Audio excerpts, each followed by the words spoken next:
अस्सलाम वालेकुम नाज़रीन, प्रोग्राम दरख़्त के साथ आपका मेज़बान बिलाल एहसन हाजिर है। नाज़रीन, आज हम जब इस लाइव प्रोग्राम के लिए स्टूडियो में मौजूद हैं तो हम अगर गुज़श्ता हफ्ते पे एक ताराना निगाह डालते हैं तो उस ताराना निगाह में, जो कि हर हफ्ते मैं इसको रिपीट करता हूं, कि जो हमारी सियासी हुकूमतें हैं उन सियासी हुकूमतों के मुकाबले में निगरान हुकूमत की कार्रवाई जो है वो कुछ हमें बेहतर नज़र आती है मईशी तौर पर। मईशत पे गो के कुछ जमूत से तारी है और डॉलर के रेट जो है वो नीचे गए, फिर उसके बाद 2 से 3 रुपए ऊपर बढ़ गए। उसके लिए कहा जा रहा है कि जनाब अली की कुछ दरामदात के हवाले से जो है वो डिमांड्स कुछ ज़्यादा आ गई थी डॉलर की, जिसकी वजह से डॉलर जो है वो कम पड़ गई या उसकी शॉर्टेज हुई या गवर्नमेंट देना नहीं चाहती। बहरहाल क्या सूरत हाल है इसका अंदाज़ा तो हमें नहीं है, लेकिन इंपोर्टर्स ही कह रहे हैं कि डॉलर मिल नहीं रहा है। दूसरी बात है कि स्मगलिंग की वजह से बहुत सारी चीज़ें हमारे यहाँ बेहतर हुई, जिनमें ख़ास तौर पे हमारी अपनी जो ट्रेड डेफिसिट है उसमें ट्रेड डेफिसिट में भी कमी आ रही है, इंपोर्ट कम हुई, और जो स्मगलिंग की वजह से हमारी जो मकामी सनतें तबाह बर्बाद हो रही थी उनमें तकरीबन 25 से 30% का फ़र्क पड़ा है। अब इस मईशी पॉलिसी को आइंदा आने वाली हुकूमत, जबकि 8 फरवरी 2024 को इलेक्शन मुतवक्के हैं, तो उसके बाद जो हुकूमत आएगी वो क्या रुख रखती है इसका हम कुछ कह नहीं सकते। दूसरी बात, जो सबसे बड़ी जो एक बम गिरा है, अक्सर आपने मीडिया में देखा होगा कि पेट्रोल बम गिर गया, बिजली का बम गिर गया, बहुत सारे बम गिरते हैं, लेकिन इस दफ़ा जो गिरा है वो बम गैस का बम गिरा है। और गैस के बम में गिरा गया कि जनाब आली के कहते हैं कि जनाब आली के 200 से 400% इजाफा किया गया है, और इसमें चूंकि 1350 अरब रुपए की, मतलब कि 2100 रुपए तक की जो है सर्कुलर डेट से जो कि इन पे वाजिबात थे वो इतने ज़्यादा बढ़ चुके हैं कि IMF की जानिब से ये दबाव था कि गैस की कीमतों में इजाफा किया जाए, और तकरीबन 350 से 400% गैस की कीमतों में इजाफा कर दिया गया, जिसकी वजह से हमारी मौजूदा लोकल सनतकार हैं, जिनमें कराची चैम्बर ऑफ कॉमर्स ने भी इस मामले में काफ़ी ज़्यादा अपने तहफ़्फ़ुज़ात का इज़हार किया, federation of Pakistan chamber of commerce industry APCCI ने भी किया, और दीगर लोगों ने भी किया। बहरहाल आज जो हम गुफ्तगू करेंगे वो गुफ्तगू थोड़ा सा मईशत के हवाले से तो है, लेकिन सबसे ज़्यादा जो इंपॉर्टेंट चीज़ है वो है जनाब हमारी तामीराती सनत।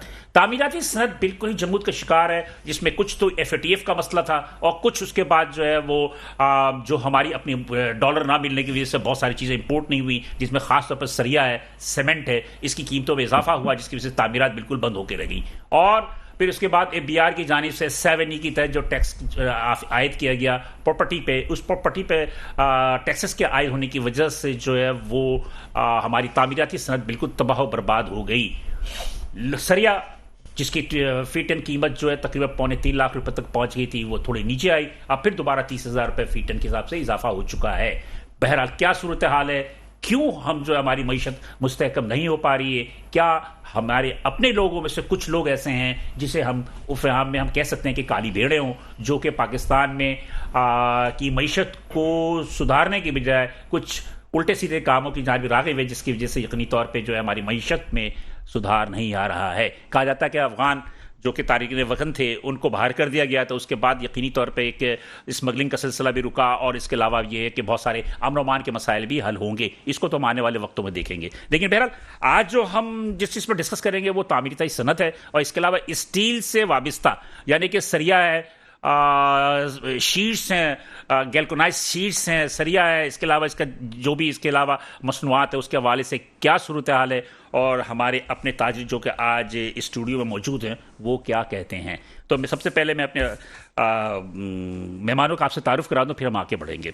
मेरे पहले मेहमान है जनाब नदीम नज़ीर साहब। नदीम नज़ीर साहब जो है ये है जनरल सेक्रेटरी डिफिक्लेरिया defence and Clifton association of real estate agents. डिफिक्लेरिया इसे शॉर्ट फॉर्म में कहते हैं। थैंक यू नदीम नज़ीर साहब, शुक्रिया। He is coming first time in my programme. और मेरे दूसरे मेहमान है जनाब M रहमान साहब। अमूमन मैं आपको ये रहमान कह देता था, लेकिन आज मैं आपको सही कह रहा हूँ M रहमान। तो M रहमान साहब हैं, ये सदर हैं ऑल कराची रियल्टर्स एसोसिएशन की। अक्सर आप मेरे प्रोग्राम में देखते होंगे, बड़े बेलाग तबसरा करते हैं और काफ़ी ज़्यादा एनर्जेटिक भी हैं। थैंक यू M रहमान साहब। मेरे तीसरे मेहमान है शमून बाकिर अली साहब। शमून बाकिर साहब जो है एक ज़माना था कि मेरे प्रोग्राम में बहुत ज़्यादा आया करते थे, लेकिन बीच में गायब हो गए। आज मैं उनको ज़बरदस्ती पकड़ के लेकर आया हूँ, चूँकि इनका ताल्लुक जो है वो बहुत ही इंपॉर्टेंट शोबे से है। इनका ताल्लुक जो है वो किस्मा जो शॉर्ट फॉर्म है Karachi iron and steel merchant association, उनके प्रेसिडेंट हैं ये।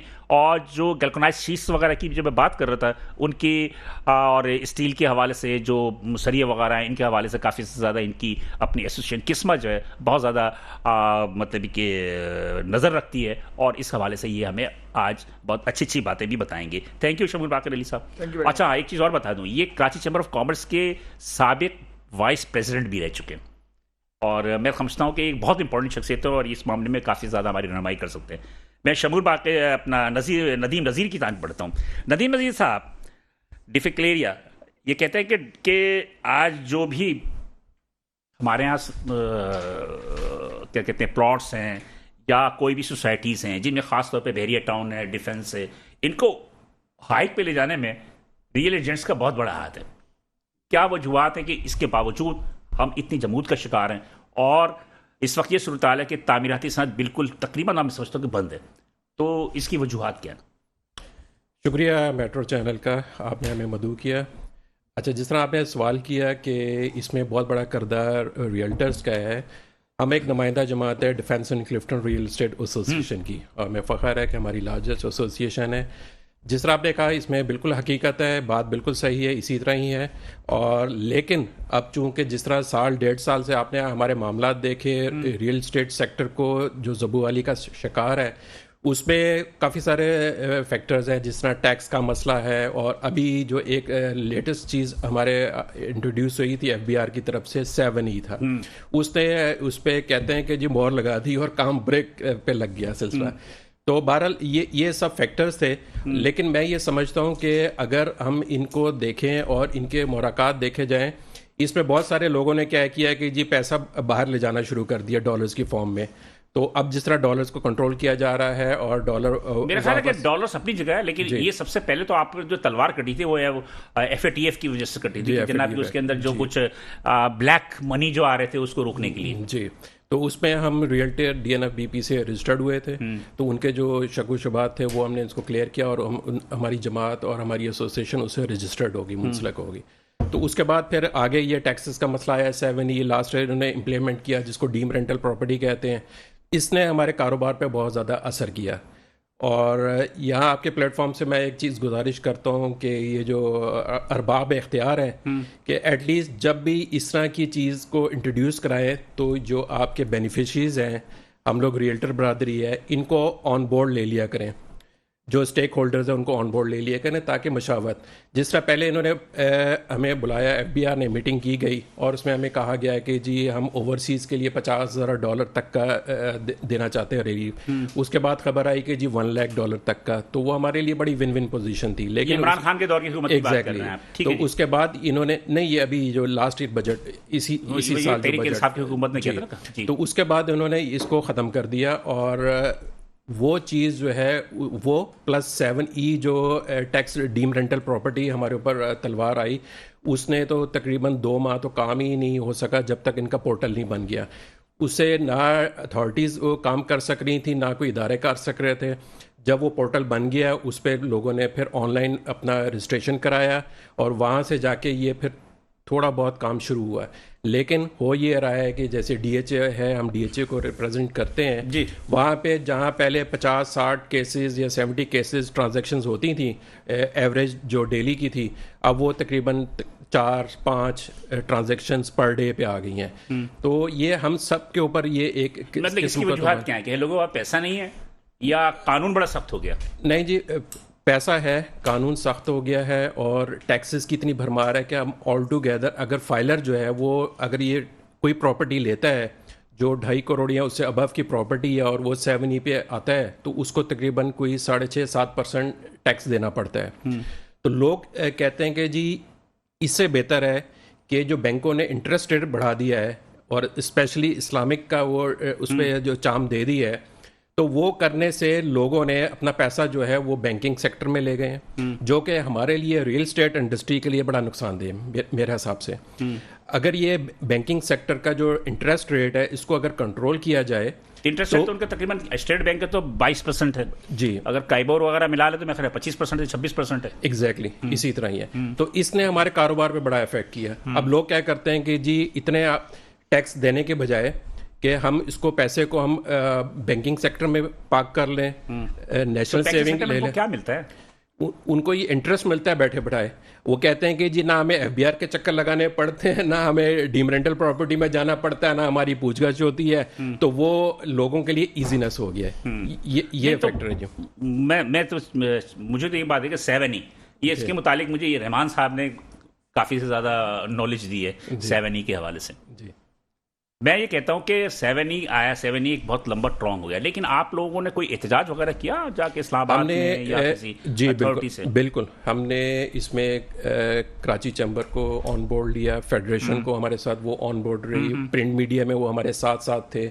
इसमें हमने एफबीआर से मुलाकातें की, इवन हम लोग जाके इस्लामाबाद एफबीआर चेयरमैन से मुलाकात की, कायमा कमेटी तक गए हम लोग, लेकिन इन्होंने हमारी नहीं सुनी। तो उसमें पंजाब वाले 7E पे गए कोर्ट में, और उनको वहाँ पे इस पे सस्पेंशन हो गया। सस्पेंशन मिली मेरे ख्याल पेशावर में भी, केपी में भी है। केपी के में भी है। तो उसका एडवांटेज हो गया। अब हमारे लिए अलमिया ये है कि सिंध वालों के लिए कि सिंध वाला जो है प्रॉपर्टी अगर वो पंजाब में लेता है, वो आरटीओ यहाँ पे आता है, उसको 7E पे करना पड़ता है। और अगर पंजाब वाला तो कराची बाय करता है, किसी और जगह भी लेता है, लेकिन उसको 7E से एग्जम्पशन है अगर वो 2.5 करोड़ या उससे अब की एक मुल्क में दो कानून है। दो कानून है, जबकि इस तरह नहीं होना चाहिए हमारे हिसाब से। तो सिंध हाई कोर्ट ने आपको स्टे नहीं दिया? सिंध हाई कोर्ट से हमारे कुछ साथी गए थे, लेकिन उनको कामयाबी नहीं हो सकी।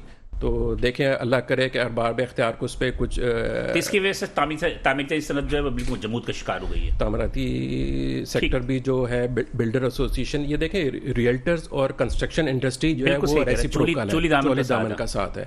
अगर बाइंग ज़मीन में नहीं होती है तो कंस्ट्रक्शन वाला मामला भी रुक जाता है। और इवन अब जो बिल्डर्स काम कर रहे थे, उनका जो माल बना हुआ है 50% पे या ग्रे स्ट्रक्चर, उनको इंस्टॉलमेंट्स नहीं आ रही, क्योंकि सारा सिलसिला है। उस पर भी बहुत सारे प्रॉब्लम है, उस पर भी हम गुफ्तगू करेंगे। मैं रहमान साहब की तरफ चलूँ। रहमान साहब, हमारे भाई नदीम साहब ने जो बातें की, ये बातें तकरीबन मेरे ख्याल में 90% तो आप हमें पहले ही बता चुके हैं और काफ़ी ज़्यादा वो चुके हैं। अब ये डिफेंस और क्रिप्टन तक महदूद है, आप कराची के दीगर इलाकों तक हैं। तो उन इलाकों में और इस इलाके में जहाँ आपका दायरा इख्तियार है, कुछ डिफरेंस है या एक ही कानून है? बिस्मिल्लाहिर्रहमानिर्रहीम। सबसे पहले तो बिलाल साहब आपका शुक्रिया कि आपने मौका दिया। देखें, जो हमारी रियल इस्टेट इंडस्ट्री है, ये एक मदर ऑफ द इंडस्ट्रीज़ है। बिल्कुल सही। रियल इस्टेट सेक्टर चलता है तो पाकिस्तान की मईशत चलती है। बिल्कुल सही कर। और इससे रिलेटेड सैकड़ों इंडस्ट्रीज चलती हैं जी, अलाइड इंडस्ट्रीज जितने, जहाँ पर लोगों को रोज़गार मिलता है। बिल्कुल सही कर।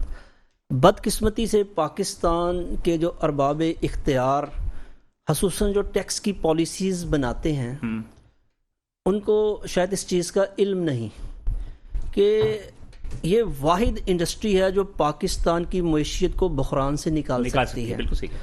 उसकी बेसिक वजह ये है कि देखें, ओवरसीज़ पाकिस्तानीज़ की सूरत में आपके पास एक सरमाया मौजूद है। करोड़ों पाकिस्तानी जो ओवरसीज़ हैं वो रियल इस्टेट मार्केट में इन्वेस्ट करते हैं। पाकिस्तान में जितने रेमिटेंसेस आते हैं उसमें से 65% रियल इस्टेट की मार्केट में लगते हैं। जैसा कि मैंने काफ़ी दफ़ा आपको कैलकुलेशंस बताई कि जो लास्ट ईयर था 31.5 बिलियन डॉलर्स जो आए, उसमें से हम अगर 65% लगाएं तो 20 से 21 बिलियन डॉलर्स बनते हैं। कोई ऐसी इंडस्ट्री या कोई ऐसा शोबा नहीं जो इतनी बड़ी तादाद में पैसा पाकिस्तान में लेकर आए। बिल्कुल सही कह रहे हैं। जो नई गवर्नमेंट आई, जिसमें शहबाज गवर्नमेंट थी, इन्होंने जैसे भाई ने कहा कि एक पॉलिसी दी कि 1 लाख डॉलर अगर कोई पाकिस्तानी रियल इस्टेट की मार्केट में लेकर आता है तो उससे कोई पूछ नहीं की जाएगी। ये एक बेल आउट पैकेज था पाकिस्तानियों के लिए और हमारे लिए। ये था 2022 के दिसंबर तक। जी। और ये पॉलिसी अभी शहबाज गवर्नमेंट ने दी थी ना लास्ट। नहीं, ये इमरान खान की गवर्नमेंट नहीं सर, इमरान खान ने, शहबाज साहब की गवर्नमेंट ने दी थी। जब IMF ने इनको, जब मुज़ाकरात हुए, जब IMF से इन्होंने पैसे लिए, तो उस वक्त उन्होंने ये शर्त रखी थी कि इसको ख़त्म कर दिया जाए।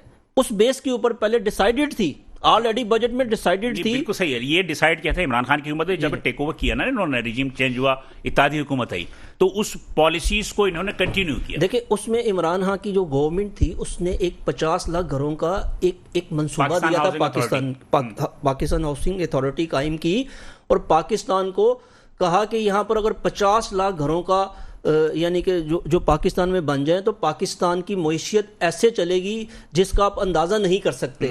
अच्छा, बदकिस्मती से वो मंसूबा सुर्ख फीते की नज़र हुआ और वो मंसूबा मुकम्मल नहीं हो सियासी सकता। नजर हो गया। अगर ये अपनी रूह के मुताबिक इम्प्लीमेंट होता तो पाकिस्तान में ये सी पैक से बड़ा गेम चेंजर साबित हो बिल्कुल सकता सही था।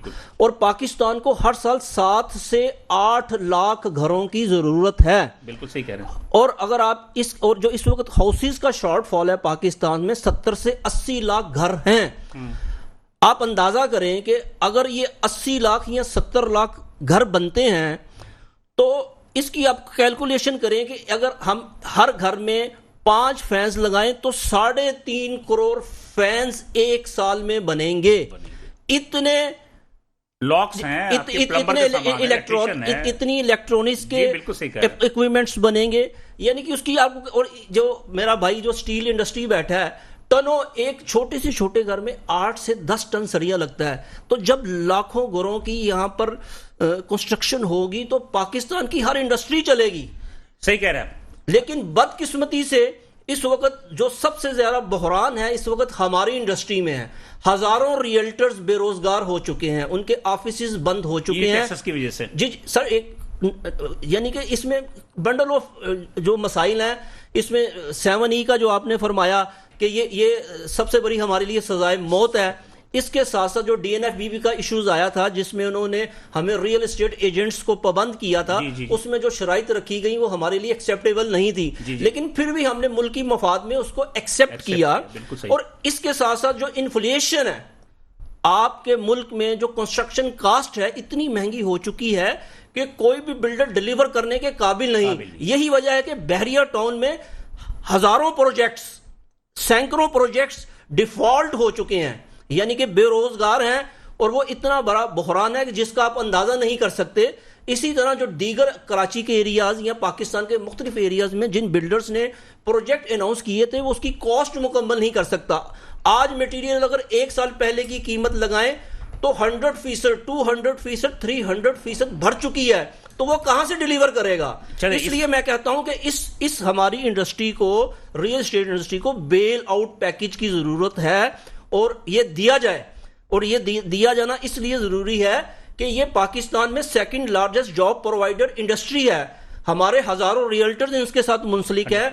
रेमिटेंसेस लेके आने में सबसे बड़ा जरिया हम हैं। और पाकिस्तान की हर इंडस्ट्री चलेगी इससे रिलेटेड। बिल्कुल सही कह रहे हैं। बात यह कि आपने कहा कि जो कंस्ट्रक्शन जो मटेरियल है वो काफी ज्यादा महंगी होने की वजह से वो सारी हुई। तो मैं यही कहता था कि शगुन बाकर अली साहब मेरे पास बैठे हैं और इनका तो ताल्लुक ही है लोहे की इंडस्ट्री से। शगुन भाई, क्या सूरत हाल है अभी? मतलब ये कि आबाद वालों ने तो यहाँ कह दिया था कि जनाब अली के सरियों की कीमत इतनी ज़्यादा बढ़ गई है कि हम काम नहीं कर सकते, उन्होंने कंस्ट्रक्शन ही बंद कर दी। क्या सूरत हाल है? सूरत हाल अच्छी नहीं है, गंभीर है। And we don't see any light at the end of the tunnel. कोई ऐसा नजर भी नहीं आ रहा कि नजर नहीं आ रही है आपको। बिल्कुल जो सिचुएशन ऑन ग्राउंड है, देखिए प्रॉब्लम क्या आता है कि हमारे जो पॉलिसी मेकर्स हैं वो और जो ग्राउंड रियलिटीज है उसमें बहुत बड़ा फर्क है। ब्यूरोक्रेसी जो बातें करती है वो और जो ग्राउंड के ऊपर काम कर रहा होता है, चाहे वो हमारे ये रियलिटर्स के भाई हों, कंस्ट्रक्शन इंडस्ट्री वाले हों, आबाद वाले हों, कि उसके साथ अगर 16 इंडस्ट्रीज चलती हैं, कंस्ट्रक्शन इंडस्ट्री के 16 एलाइड इंडस्ट्रीज चलती है, चाहे वो 16 इंडस्ट्रीज वाले। मुझे तो कहते थे 75 एलाइड इंडस्ट्रीज हैं। 75 नहीं, सैकड़ों इंडस्ट्री, 75 तो सिर्फ कैटेगरीज है। इलेक्ट्रॉनिक्स इक्विपमेंट्स वही मैं कह रहा 75 इंडस्ट्री ऐसी हैं जिससे कि मुख्तलिफ छोटे बड़े कारखाने जुड़े हुए हैं। अब प्रॉब्लम यह है कि हर चीज इंटर रिलेटेड है। बिल्कुल 100%। करेंसी बढ़ जाती है तो कॉस्ट ऑफ प्रोडक्शन बढ़ जाती है। करेंसी में सट्टा हो रहा है। जब 307 रुपए का डॉलर पे हमको हमारा जो माल बाहर से आता है वो उसके डॉक्यूमेंट्स बैंक हमको नहीं दे रही थी। स्टील मिल आपको कोई प्रोडक्शन नहीं देती। स्टील मिल तो है ही कहाँ, हर महीने जो है वो 5-10 अरब रुपए की नुकसानी खड़ी है ना। स्टील मिल है ही नहीं। There is no sir, no, zero production है।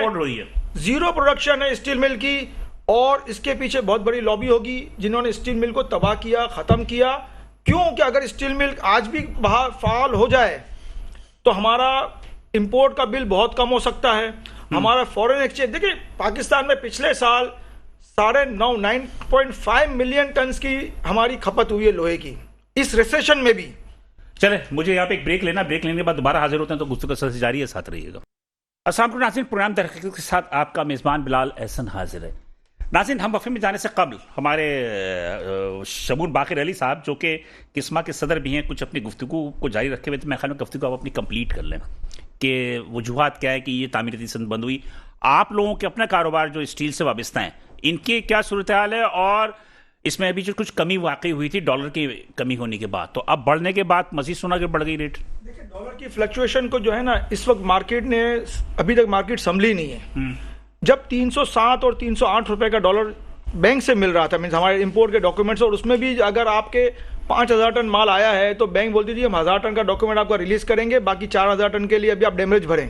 ठीक है, तो उस वक्त डॉलर की ये हालत थी कि 307 और 308 में हमारे डॉक्यूमेंट नहीं छूट रहे थे, और फिर अचानक क्या हुआ कि जी डॉलर नीचे गिरना शुरू हो गया। ठीक है, चले जी, बहुत अच्छी बात है, अगर डॉलर नीचे आ जाता है अच्छा है, हमारी कॉस्ट ऑफ प्रोडक्शन कम हो जाएगी, हमारी कॉस्ट कम हो जाएगी तो हम अपने कंज्यूमर को पास ऑन कर सकेंगे।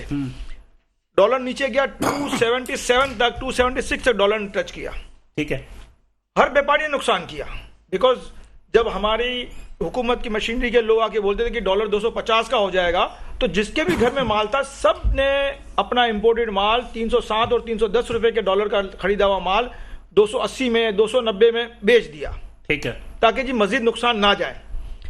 अब क्या हुआ, 277 से वापस जंप करके कल 286, 287 पे वापस हुआ। ठीक है, तो हम कारोबारी लोग हैं, हम सट्टे का धंधा नहीं करते कि हम इस तरह की फ्लक्चुएशन कर सके, हमें स्टेबिलिटी चाहिए। आपके अपने कुछ लोग तो हैं जो सट्टा खेल रहे हैं। नो सर, खेल रहे होंगे। No sir, no sir, nothing, nobody, because लोहे को कोई भी होल्ड नहीं कर सकता। लोहा इतना कॉस्ट इंटेंसिव है। आज के जमाने में जब 25% मार्कअप है, जैसे हमारे भाई ने कहा कि लोगों ने, मैं आपको बताऊं, अभी हम चाय के पे बात कर रहे थे कि लोगों को हम जानते हैं जिन्होंने अपनी प्रॉपर्टीज 25-25, 30-30, 40-40 लाख रुपए सस्ती बेची। क्लिफ्टन के ऊपर फ्लैट्स की मार्केट गिरी, 5 करोड़ का फ्लैट था, 4.5 में बेचा। हमने उनसे पूछा भाई क्यों नुकसान किया 50 लाख रुपए? उसने बोला मैं बैंक में रख दूंगा, 2 महीने में जो मेरे पैसे कवर हो जाएंगे। ठीक है, तो जब ऐसी पॉलिसीज गवर्नमेंट की होगी तो आदमी पैसे अपने कारोबार में लगाएगा या इंटरेस्ट रख के बैंक में रखेगा। तो सिर्फ इतना बता दीजिए कि आपकी अपनी इंडस्ट्री जो लगी हुई है, छोटी मोटी जितनी भी जो है आयरन की स्टील हुई है, इसके टोटल क्या जो रॉ मटेरियल है वो इंपोर्ट होता है? देखें, पाकिस्तान में कुछ भी नहीं होता। हमारे पास एक स्टील मिल थी, उस स्टील मिल को जब लगाया गया तो उसकी 1 मिलियन टन की कैपेसिटी थी। वही स्टील मिल 99 में नुकसान में चली गई। फिर कर्नल अफजल साहब आए, उन्होंने उस मिल को लेके चले, 2007-2008 तक वो मिल प्रॉफिट में आ गई। उसने हमने सारे डेप्ट रिशेड्यूल कर लिए, वही मिल उसी जगह के ऊपर प्रॉफिट में आई। फिर 2007-8 के बाद क्या हुआ, वापस जब हमारी सियासी हुकूमतें आती रही, तब्दीली होती रही, हुकूमत स्टील मिल नुकसान करती चली गई।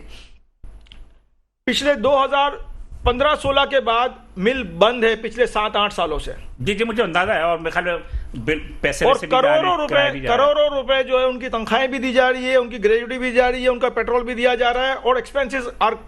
हम ये कहते हैं या तो मिल को बेच दो या उस मिल को चला लो। आप मुझे सिर्फ इतना बता दें कि देखिए, टू दी पॉइंट बात ये है कि ये बैठे हैं रियल्टर्स, ये जमीन बेचते हैं तो बिल्डर जमीन लेता है या लोग जमीन लेते हैं।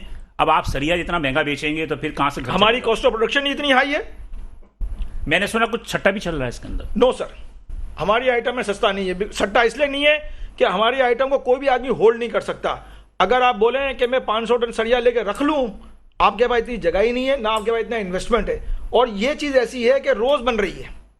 हमारे यहाँ रेट पे सट्टा चल रहा है, रेट पे कुछ मोनोपोलाइज, कुछ बड़े बिल्डर्स, बड़े जो मैन्युफैक्चरर्स हैं। मैं ऑनलाइन हाँ, इस वजह से मैं कुछ बोल नहीं सकता आपसे, मुझे तो अंदाज पता है कि क्या कुछ हो रहा है। तो कहने का मतलब ये कि कुछ सट्टे की वजह से भी, कुछ रॉ मटेरियल के महंगे होने की वजह से भी कॉस्ट ऑफ इनपुट है ना। देखिए ना, अगर आपकी बिजली महंगी हो रही है, जैसे अभी आपने गैस बम की बात की, तो क्या वो गैस बम जो है हमारी कॉस्ट ऑफ प्रोडक्शन नहीं बढ़ाएगा? गैस तो अगर इस नंबर से बढ़ी ना, पीछे जो है बिजली के हमारे जितने आग फर्नेस वाले थे वो बढ़े, वो बढ़ी। फिर उसके बाद सिंध गवर्नमेंट ने लगाया कि 32,000 जी, जी। मिनिमम वेज हो, जी। तो जाहिर बात है कॉस्ट ऑफ प्रोडक्शन बढ़ेगी। तो अच्छा, आप खैर, आपकी इस बात को मैं मजीद आगे बढ़ाऊंगा। मेरे साथ इस वक्त लाइन पे मौजूद हैं, इस वक्त मेरे पर लाइन से मौजूद हारिस हनीफ लोया साहब हैं।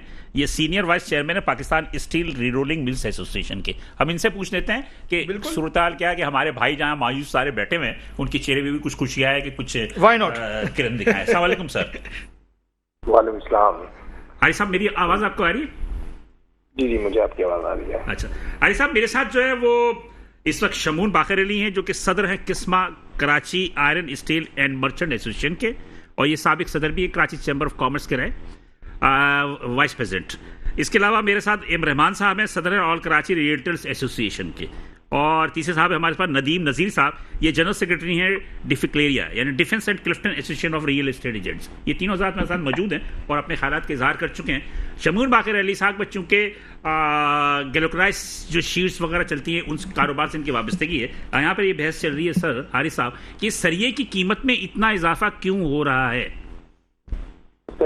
देखिए, सबसे पहले तो मैं बहुत बहुत शुक्रिया, आपने मुझे इनवाइट किया। देखिए, सरिये की प्राइसेस इंक्रीज और डिक्रीज का देखिए सिंपल है, कमोडिटीज है नहीं, दुनिया में सोना, लोहा और जितनी भी कमोडिटीज हैं ये सप्लाई और डिमांड के लॉ पे चलती हैं। तो आज अगर आपको प्राइस ज्यादा लग रहा है, तो पिछले दिनों अगर अब शमून भाई भी साथ ही हैं कि पिछले एक महीने में कितनी प्राइसेस नीचे गई थी तो और वापस अभी तो प्राइस रिकवर कर डेढ़ महीने के लिए, एक डेढ़ महीने के लिए गई है प्राइस नीचे बस। सर देखिए ना, बात ये है कि प्राइसेस नीचे जाना ये बहुत सारे फैक्टर्स हैं और गवर्नमेंट का इस पे बहुत बड़ा रोल है। देखिए, आज अगर बिजली की प्राइसेस इंक्रीज हो रही हैं, गैस की प्राइसेस इंक्रीज हो रही हैं, डॉलर की प्राइस इंक्रीज हो रही है, तो ये फैक्टर्स कहाँ लेके जाएंगे जो मैन्युफैक्चरर्स हैं? वो जाहिर सी बात है कि वो अपने सरिये के कॉस्ट में डालेंगे। नंबर 2 ये कि आज कराची या लाहौर या जितने पूरे पाकिस्तान की जितनी भी रोलिंग मिल्स हैं वो अंडर कैपेसिटी चल रही हैं, ऑलमोस्ट वो अपने 20 to 30% कैपेसिटी पे चल रही हैं। तो उनके भी ओवरहेड्स हैं, वो अभी तक अपने ओवरहेड भी कवर नहीं कर पा रहे, क्योंकि एक पूरी ओवरऑल पाकिस्तान में इकोनॉमी जो है वो क्राइसिस का शिकार है, कंप्रेशन आया हुआ है डिमांड में। तो इसमें हमारे हिसाब से तो प्राइसेस जो है ना वो मार्केट लेवल पे ही चल रही हैं, कोई ऐसा नहीं है कि कोई बहुत ज्यादा एस्केलेट कर सकती है। मुझे हारिस साहब एक चीज पूछना चाहेगा, कुछ अंदाजा है आपको कि हमारे यहाँ टोटल कितने टन सरिया पर ईयर जो है वो कंज्यूम होता है? देखिए, सरिये का तो नहीं, मैं आपको लोहे का पूरा एक अंदाजा दे सकता हूँ कि हमारे यहाँ जो रिक्वायरमेंट है ना वो तकरीबन 7 to 8 मिलियन टन की रिक्वायरमेंट है पूरे पाकिस्तान की, जो पिछले हिस्टोरिकल डेटा है। और हमारी प्रोडक्शन कैपेसिटी जो है वो तकरीबन 3.8 to 4.2 मिलियन टन की प्रोडक्शन कैपेसिटी है, और हम बाकी चीजें जो इम्पोर्ट भी करते हैं। लेकिन बात यह है कि सप्लाई होगी तो आपको सरिया भी सस्ता मिलेगा। आज देखिए ना कि आज कोई भी इंडस्ट्री लगाने के हक में ही नहीं है, 25% इंटरेस्ट रेट है, बिजली के प्राइसेस इतनी ज्यादा है, इंफ्रास्ट्रक्चर कॉस्ट इतनी ज्यादा है, और जो फुल प्रोडक्शन पे अपनी मिल चला ही नहीं पा रहा तो वो अपने आप को एक्सपेंशन पे कैसे लेके जाएगा? ठीक है। तो आज तो गवर्नमेंट को चाहिए कि ये स्टेप ले कि अगर उनको इस चीज को लोगों के लिए मतलब आसान करना है या लोगों के लिए सस्ता करना है, तो इसके लिए उनको इंसेंटिव्स देने पड़ेंगे इस इंडस्ट्री को, ताकि और इंडस्ट्रियां लगे और लोग अपनी प्रोडक्शन कैपेसिटी बढ़ाएं। बात को थोड़ा शॉर्ट करूं, आपने पीछे से कहा कि बिजली की कीमत बढ़ जाने की वजह से जो है वो थोड़ा सा इम्पैक्ट पड़ा। अब आप ये बताइए कि 1 नवंबर से गैस की कीमतें बढ़ गई हैं, तो आप मजीद कितना इम्पैक्ट पड़ेगा? सर देखिए, मेरे हिसाब से तकरीबन 7 से 8 हजार रुपए टन और मजीद इस पे कॉस्ट बढ़ेगी। अच्छा, मतलब ये कि इस वक्त पर टन में 2,30,000 है ना? नहीं, 2,30,000। देखिए, ये भी कंफ्यूजन है कि 2,30,000 नहीं है। देखिए, इसमें हमारी जो रोलिंग मिल के जो अम्ब्रेला में बहुत सारे सेक्टर्स आते हैं। अगर हम सिर्फ सरिये की बात करें तो सरिये का प्राइस जो है वो 2,40,000 से लेकर 2,70,000 रुपए के रेंज पे है, depending on the different quality. मतलब कि सोना और मतलब कि लोहा एक साथ चल रहा है। सोना भी 2,30,000 पे फी तोले पे 10 ग्राम है ये मन के हिसाब से। लेकिन बहरहाल हारिस साहब, मुझे एक बता दीजिए, सिर्फ एक छोटी सी, मतलब ये कि लोगों को रोशनी की किरण दिखा दीजिए कि जो कंस्ट्रक्शन इंडस्ट्री जो बिल्कुल ही मतलब ये कि सीमेंट और सरिये की कॉस्ट की वजह से बिल्कुल बैठ गई है, इसकी कोई रोशनी की किरण है? सर देखिए, अगर गवर्नमेंट जो है ना स्टेबल पॉलिसी, इकोनॉमिक पॉलिसी, हमारी पूरी सारी इंडस्ट्रीज का एक मेन रिक्वायरमेंट है ना, अगर ये कोई स्टेबल पॉलिसी नहीं आएगी गवर्नमेंट की तरफ से इकोनॉमिकली, तो ये इंडस्ट्री हमारी क्या कोई भी इंडस्ट्री नहीं चलेगी। बिल्कुल सही कह रहे हैं। देखिए ना, इतनी फ्लक्चुएशन, आज आप मुझे बताएं दुनिया में हम कहीं भी बात करते हैं 25% इंटरेस्ट रेट है हमारा, तो वो हम मतलब हैरत करते हैं कि यार इतने हाई इंटरेस्ट रेट पे आप लोग कैसे सर्वाइव कर रहे हैं। बिल्कुल सही। हमारे पड़ोसी मुल्क जो है बांग्लादेश, उनके इंटरेस्ट रेट देखें, इंडिया के इंटरेस्ट रेट देखें, उनकी ग्रोथ देखें, हमारी ग्रोथ देखें, ठीक है ना। आज बांग्लादेश अभी हमारे एक मेहमान है, वो यही कह रहे थे कि लोग जो है वो इंटरेस्ट रेट की वजह से आप इंडस्ट्री में पैसे नहीं लगा रहे, वो पैसे जाके बैंक में जमा करा देते हैं, उनको बिल्कुल ऐसा ही है। आज आम होटलों पे पहले हम ये थोड़ा सा बातें करना, मतलब इसे इनकरेज नहीं किया जाता था बैंकों में पैसे रखने को। आज जो है वो हर होटलों पे, हर छोटी छोटी जगहों पे ये डिस्कशन हो रही है कि भाई जिसके पास जो सेविंग है वो अपने बैंक में रख दो, और इजी इनकम। और इस इजी इनकम के नुकसान हमें अभी नजर नहीं आएंगे, हमें 2 साल बाद नजर आएंगे कि जब हमारी नेक्स्ट जनरेशन या जो हमारी इंडस्ट्री की ग्रोथ पीछे हो चुकी होगी और हमारे लोग फारिग हो चुके होंगे। थैंक यू हारिस साहब, बहुत शुक्रिया कि आपने हमें अपने कीमती जो बातें हैं हमें बताई, और उसको बताया कि बहरहाल मतलब ये ऑन कैमरा तो यही बात है कि जब तक हुकूमत कोई इनिशिएटिव नहीं लेगी कुछ भी नहीं होगा। जी नदीम साहब, आप क्या कहेंगे? हारिस मतलब कि हारिस साहब ने जो बातें की जिससे आप मुत्तफिक हैं, या हमारे यहाँ ऐसा तो नहीं है कि हमारे शगुन भाई बैठे कि नाराज ना हो जाएं, कुछ हमारे अपने जो मैन्युफैक्चर सेक्टर है जी, वो भी कुछ थोड़ा बहुत जो है ना वो बहती गंगा में हाथ धोते हैं। नहीं, मैं नहीं समझता हूँ कि कोई कारोबारी आदमी जो है अपनी इंडस्ट्री को ख़राब करेगा या उसके लिए जैसे कि नुकसानदेह रियल्टर्स होगा। बहुत सारी एक ज़मीन को 10-10 लोगों को बेच देते हैं। देखिए, काली भेड़ें तो हर जगह ही होती हैं, है ना, लेकिन मैं नहीं समझता हूँ कि अच्छा कारोबारी, तजारत वाला, बिजनेसमैन जो होगा वो अपनी इंडस्ट्री को खुद गिराएगा। स्कीम 33 का भी गए आप? जी बिल्कुल गएंगे। मेरे ख्याल कराची का सबसे ज़्यादा वर्स्ट इलाका है कि जहाँ के एक फाइल जो है 4-4 लोगों के पास, 6-6 लोगों के पास है। एग्जैक्टली। तो कौन करता है ये? हाँ, उसमें हमारे रियल्टर्स ही हैं जी, है ना, लेकिन तो वो आटे में नमक के बराबर है। इसी तरह हमें ये बताया शौकत तरीन, जब साबिक वफाक खजाना था, उन्होंने अपने घर पे प्रेस कॉन्फ्रेंस की, उन्होंने ये बताया भाईजान के डॉलर के क्राइसिस में सबसे ज्यादा जो मुलविस है ना वो एक्सपोर्टर्स हैं। डॉलर के क्राइसिस में सबसे ज्यादा अगर इन्वॉल्व है तो एक्सपोर्टर्स हैं। लेकिन आप ये देखें कि माशाल्लाह सारे ही मुहब्बे वतन है। तो आप कि अपनी बात जो मैं ये कहना चाह रहा हूं कि एक जो आप भी एक, मैं समझता हूं कि आप एक कारोबार कर रहे हैं कि बहुत ही मेन कारोबार है, जिस तरह के वो फैक्ट्री चला रहे हैं या वो जो भी इंपोर्ट कर रहा है, आप क्या समझते हैं कि क्या हमारे अपने लोग जो है इन क्राइसिस में इन्वॉल्व नहीं है? देखिए, उनकी इन्वॉल्वमेंट इतनी मेरे ख्याल से नहीं है जितनी हमारे जो पॉलिसी मेकर हैं उन लोगों की है।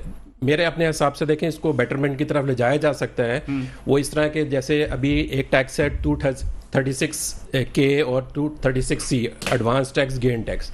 अगर इसकी जैसे पहले 1% था, फिर इसको 2% किया गया, फिर इसको 3% कर दिया गया। अगर टैक्स खत्म नहीं हुआ? नहीं जी, खत्म नहीं हुआ। तो अगर इसको कम कर दिया जाए इसके टैक्स को, तो मेरे ख्याल से इसका थोड़ा सा टर्नओवर बढ़ जाएगा प्रॉपर्टी का। और बाकी ये 7 ही जो है, अगर इसको रिड्यूस कर दिया जाए, अगर उन्होंने इनिशियली स्टेज पे इसको लाना था तो 0.25% से स्टार्ट करते, फिर ग्रेजुअली इसको बढ़ाते 0.5 पर लाते, इन्होंने 1% पे लाके दे दिया। और हमारे लिए टीथिंग प्रॉब्लम शुरू हो गए और ये बिल्कुल स्टॉप हो गया काम, क्योंकि डिफेंस और क्लिफ्टन का जो वॉल्यूम है वो ज़्यादा है। तो मेरे हिसाब से इसमें कुछ बेटरमेंट आ सकती है, लेकिन इसमें अरबाब इख्तियार प्रॉपर्टी का कारोबार वैसे आप समझते हैं कि क्लिफ्टन और डिफेंस में जी बाकी कराची के दीगर इलाकों के मुकाबले में बेहतर है? बेहतर इस सेंस में मैं कह रहा हूँ, इधर वॉल्यूम ज़्यादा है, प्राइस का जो वॉल्यूम है, प्रॉपर्टी की जो प्राइस है, वो बाकी शहर में आपको 1 करोड़ का भी प्रॉपर्टी मिल जाती है, 2 करोड़ का भी मिल जाता है। इधर आपको मिनिमम भी आपको कोई प्रॉपर्टी बाय करनी हो तो तकरीबन कोई 4 से 5 करोड़ रुपए के आपको इन्वेस्टमेंट करनी पड़ती है। और जो अच्छी प्रॉपर्टी है वो तकरीबन 8 करोड़ की भी है, 10 करोड़ का भी है। रियल सेक्टर जो है पाकिस्तान को पर ईयर कितने टैक्स दे देता है, एक कुछ अंदाजा है? मतलब ये कि कोई जरूरी नहीं है कि बिल्कुल ही सालाना मद में आप कह रहे हैं? नहीं, सालाना मद में तो देखें जी अच्छा खासा टैक्स दे रहा है। मतलब जीडीपी में हमारा कितना % है? जीडीपी में हमारा हिस्सा कितना है रियल एस्टेट का? रियल स्टेट का खैर जीडीपी में तो इतना बड़ा स्टेक नहीं है जी इसमें। जी बिल्कुल सही। 0.01% है, 2% है, कितने हैं, कुछ अंदाजा है? मेरा ख्याल से तकरीबन 3 से 4% है 3 से 4% आपका हिस्सा है, तकरीबन। तो मेरे ख्याल में 3 से 4% कोई कम नहीं होता, जी बिल्कुल बहुत बड़ा हिस्सा होता है। जी। तो इसमें एक बात और भी होती है ना कि सबसे बड़ी बात यह है कि हमारे इतनी ज़्यादा जो सोसाइटीज़ बन रही हैं, हाउसिंग सोसाइटीज़, ये जी। कैसे सर्वाइव कर रही हैं? देखिए, एक तो काफ़ी सारी हाउसिंग सोसाइटीज़ हैं, उनका अभी वो एडवांसमेंट आपसे ले लेते हैं, उसमें बुकिंग और एडवांस लेते हैं, उसके बाद जो है वो सोसाइटी एग्जिस्ट ही नहीं करती है या वो काम रोक देती है। अब जिस तरह बहुत सारे बिल्डर्स हैं जो काम करना चाहते हैं लेकिन उनको जो है वो इंस्टॉलमेंट्स नहीं आ रही, तो इस वजह से उनके प्रोजेक्ट रुक गए हैं। तो ये सब जो सिलसिला हुआ है उसकी वजह से सारा जो है ना वो कारोबार का जमूद का एक ट्रेन जो चल रहा है, लेकिन सफर आवाम कर रही है, जिसने बुकिंग एग्जैक्टली सफ़र भी कर रही है, रियल्टर्स भी कर रहे हैं। रियल्टर्स भी कर रहे जी। हैं, आपकी भी पेमेंट फंस जाती हैं।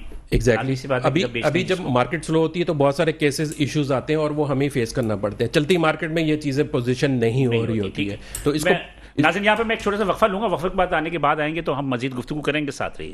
वेलकम बैक नाज़रीन, प्रोग्राम दरअसल के साथ बिलाल एहसन हाजिर है। नाज़रीन, वक्फे में जाने से कबल जो हमारे जनरल सेक्रेटरी हैं जनाब नदीम नज़ीर साहब डिफिकलेरिया के, जो वो बता रहे थे, वो उनकी बात से मैं किसी हद तक बहुत मुत्तफिक भी हूँ कि हमारे यहाँ जब तक के जो रियल इस्टेट जितने भी लोग काम करते हैं, ये रियल इस्टेट के काम जो होते हैं, इसमें यकीनी तौर पर कुछ लोग गलत भी होते हैं, लेकिन मोस्टली लोग जो है वो सीधा काम करते हैं। लेकिन बहुत सारी चीज़ें ऐसी हैं जिसको कि गवर्नमेंट को निगाह रखनी चाहिए, उसके बाद ही मामला हल हो सकता है। रहमान साहब, एक बात बताएं मुझे, छोटी सी बात है, मतलब ये कि शायद अब मिसाल के तौर पे अभी नदीम साहब ने कहा कि 2.5 करोड़ की प्रॉपर्टी आप लेते हैं डिफेंस में या क्लिफ्टन में, तो आपको तकरीबन 6% आपने कहा कि वो भरना पड़ता है, क्या कहते हैं, टैक्स। जी सर, 6% नहीं है, 7 आप देखें 3% आपने गेन टैक्स देना है, 3% आपने एडवांस टैक्स देना है, 1% टाउन टैक्स, 2% आपकी स्टैंपिंग है, तो आप 9% पे जाते हैं। इसके अलावा आप 7 ही देंगे, यानी कौन कौन सा टैक्स रियल स्टेट पे लगाओगे? मेरी बात सुनो, 9% आपने टैक्स देना है ना, 10% टैक्स देना जी। ओके जी, आप चलिए 10% टैक्स देना, 10% टैक्स देना ना। 2.5 करोड़ के प्रोजेक्ट में अगर आप जाते हैं तो 22 लाख रुपए बनता है 10%, 20-22 लाख रुपए बनता है 10%। अब अगर सपोज के अगर जब हम एक प्रॉपर्टी लेने के बाद रजिस्ट्रार के पास जाते हैं और रजिस्ट्रार के पास जाके उसको जब हम ट्रांसफर करते हैं तो वहां भी एक भारी भारी मोटी रकम देनी पड़ती है। जी बिल्कुल ऐसे ही है, देनी पड़ती है ना, वो तो हम खुशी खुशी देते हैं। देखें अब वो तो हम खुशी खुशी देते हैं, ऐसा क्यों? देखें, जो भी टैक्स गवर्नमेंट ऑफ पाकिस्तान लगाएगी एज ए रियासत के ज़िम्मेदार शहरी के तौर पर हमें देना पड़ता है। 100%। बेसिकली देखें, रियासत की जिम्मेदारी है, आपने फैसिलिटेट करना है अपनी सनत को, अपने लोगों को, अपनी कम्युनिटी को। वो आपकी बात दुरुस्त है, मैं तो सिर्फ इतनी सी बात पूछना चाह रहा हूं कि हम टैक्स पे जो है रेजिस्ट करते हैं, टैक्स पे रेजिस्ट करते हैं, लेकिन वहां जाके अनजस्टिफाइड टैक्स, वहां जाके भारी रिश्वत देने को देखिए हम टैक्स रोकते नहीं हैं। देखिए हमारा मसला है अनजस्टिफाइड टैक्स। देखिए पाकिस्तान की मुआशी हालत पे जो असर करता है, 7 ही असर कर चुका है। यानी कि इस साल पाकिस्तानियों ने $4 बिलियन कम भेजे। $4 बिलियन का मतलब समझते हैं, अगर उसमें से 65% हमारी रियल स्टेट की मार्केट में लगते तो ये 2.60 बिलियन डॉलर्स बनते, जो तकरीबन 1000 अरब पाकिस्तानी रुपीस बनते हैं। साहब, इसमें सिर्फ टैक्सेस का मसला नहीं है, इसमें कुछ सियासी सूरत हाल भी है पाकिस्तान सर बिल्कुल मुआशी, देखिए मुआशी अपने पैसे उन्होंने रोके, सब चीजें सियासी सूरत हाल पाकिस्तान की सियासी स्टेबिलिटी की जरूरत थी जो अभी तक नहीं आ सकी। यानी कि कई फैक्टर्स हैं, उसमें एक फैक्टर्स नहीं मैं कह रहा। अच्छा, दूसरा आपने अभी एक क्वेश्चन किया था जीडीपी में क्या रियल स्टेट का हिस्सा है, वो उसकी मैं आपको वजाहत करना चाहता हूं। देखें, रियल स्टेट सेक्टर ये नहीं है कि आप सिर्फ टैक्स की सूरत में पैसा लेंगे तो वही जीडीपी में गिना जाएगा। रियल स्टेट सेक्टर है, अगर स्टील इंडस्ट्री में जितना सरिया बनता है वो घरों में लगेगा, कोई गाड़ियां बनने पे नहीं लगेगा। वो सरिये पे जितना टैक्स लिया जाता है वो रियल स्टेट की कैलकुलेशन में आता है। जितनी सीमेंट इंडस्ट्रीज आपको टैक्स देती है वो रियल स्टेट में आती है। अगर जी एक घर बनता है तो उसमें हजारों ब्रिक्स लगती हैं, उसमें शीशा लगता है, उसमें स्टील इंडस्ट्री है। जितनी आपकी अपना मैन्युफैक्चरिंग इंडस्ट्री है, ये अपना सैनिटरी है, इसमें जो आप टैक्स कैलकुलेशन करते हैं वो रियल स्टेट के साथ मुंसलिक है।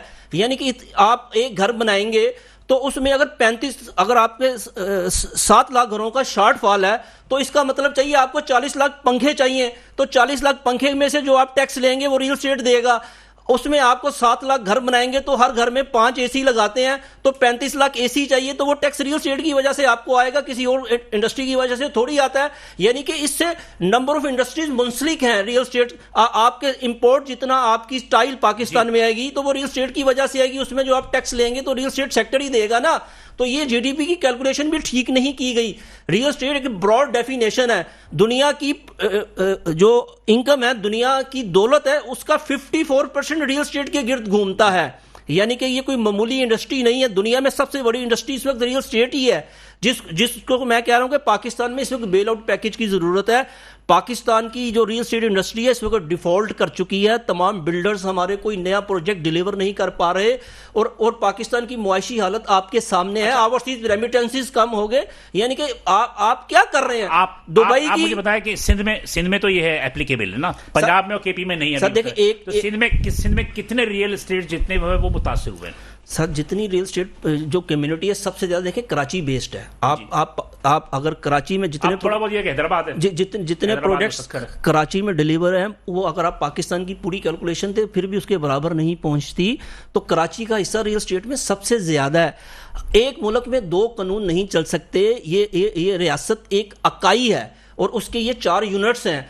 आपको सबको बराबर ट्रीट करना पड़ेगा। अगर पंजाब में 7E नहीं इम्प्लीमेंट तो सिंध में भी नहीं होना चाहिए।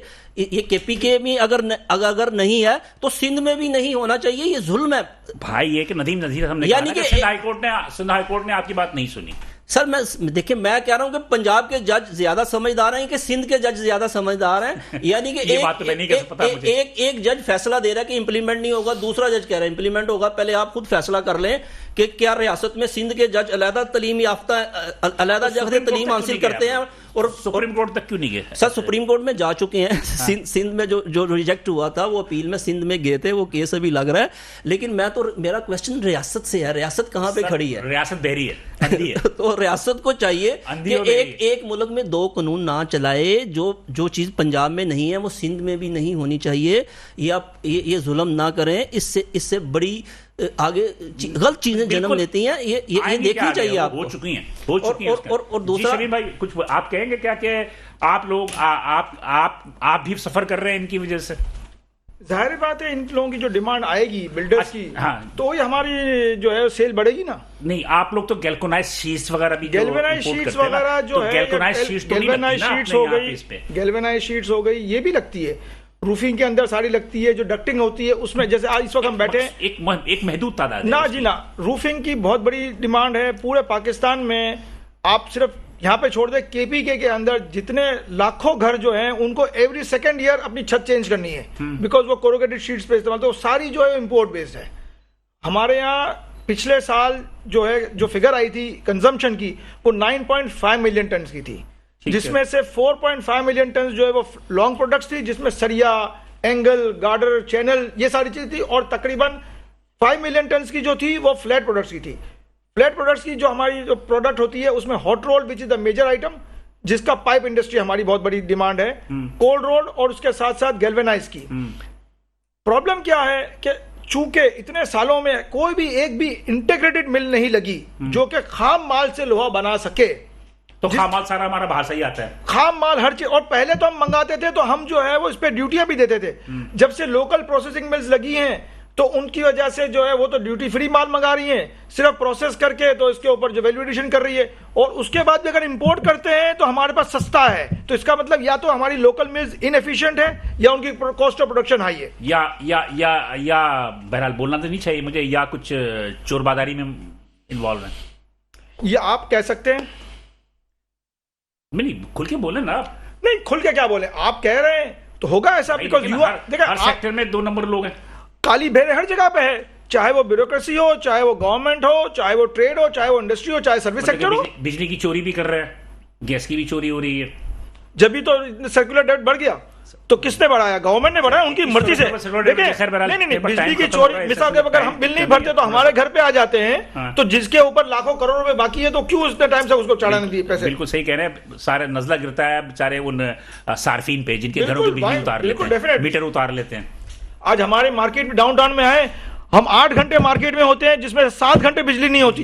बिल्कुल सही कह रहे हैं। तो क्या हम पैसे नहीं देते? जी नदीम साहब। जी, क्या कहेंगे आप? मुतालबा क्या है? आवाम से क्या मुतालबा करेंगे? हुकूमत से क्या मुतालबा? देखें यार, जिस तरह हमारे भाई ने, रहमान साहब ने, और उन्होंने कहा, जी, बिल्कुल जी, जी, ये जी। बिल्कुल सही बात वाइंड अप है, है। मुझे थोड़ा ये बताइए बिल्कुल। 70+ इंडस्ट्रीज इससे मुंसलिक हैं। इसका जो सोल्यूशन है वो ये है कि इसको फिल फॉर इन चीज़ों को कम किया जाए, टैक्सेस को, ताकि इससे रिलेटेड जो इंडस्ट्रीज़ है वो चले, और इससे हज़ारों नहीं लाखों लोग मुंसलिक हैं। और हमारे लोगों के रियल्टर्स के ऑफिसेज बंद होने जा रहे हैं, हो चुके हैं, और लोग मुश्किलात में हैं। तो खुदारा आप इसको टैक्सेस को कम करें ताकि ये मामला चल सके और फॉरेन रेमिटेंस को ओपन किया जाए। जी रहमान साहब, देखिए मेरा मुतालबा यही है कि छोटा मुतालबा क्या? देखिए पाकिस्तान में पॉलिटिकल स्टेबिलिटी की ज़रूरत है, और पॉलिटिकल स्टेबिलिटी के बाद आपने देखना है मवेशियत दुनिया की हर जंग मवेशियत से मुंसलिक है। इसके अलावा आप कुछ ना सोचें, बस इसी को जल्दी, देखें। मैं ये कहूंगा कि हम एक प्रपोजल बना रहे हैं, नई गवर्नमेंट जो फरवरी के इलेक्शन के बाद आएगी, तो इट इज प्रिज्यूम के नवाज शरीफ साहब इसको टेक ओवर करेंगे, तो हम उसके हिसाब से एक प्रपोजल बना रहे हैं, और नई गवर्नमेंट आएगी उसको जाके पेश करेंगे, जिसमें सारी चीजें हमारी हाईलाइट आपके मसाइल हल हों। नाज़रीन, ये तमाम मसाइल थे, अल्लाह करे कि तमाम हल हो जाएं। मुझे दीजिए इजाजत, बिलाल हसन की इजाजत। इंशाअल्लाह अगले हफ्ते इसी दिन इसी वक्त आपसे दोबारा मुलाकात होगी। अल्लाह हाफ़िज़।